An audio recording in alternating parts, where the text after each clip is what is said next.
2023 bar examinations nagpuna kasuudma.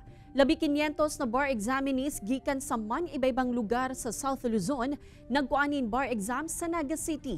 Ini asin iba pang detalye aramon kay Chris Novelo.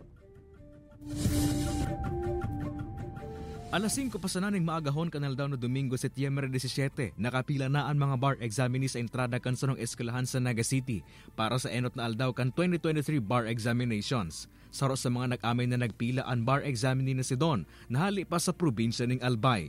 Hindi ka po ma-explain. Kinakabahan pero laban.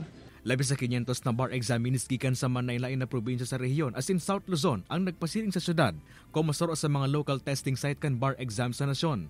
Nganeng mas maging organisado, igwasanan ng designadong lugar para duman magharat ang mga paryentes as in mga taga-suporta kan mga examinee. We are doing this to show our support, moral support to our barristers for Bicol College. Go Bisiyans, kusog buot!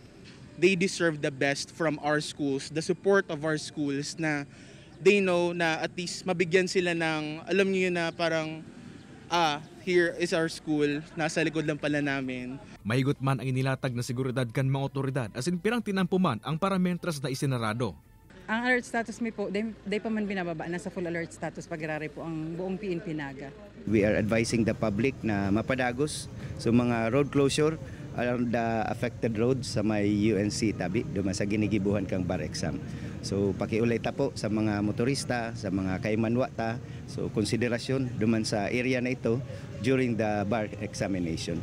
Mientras tanto, mapadagos pa ang nasambitan ng bar examinations sa Setyembre 20 as in 24.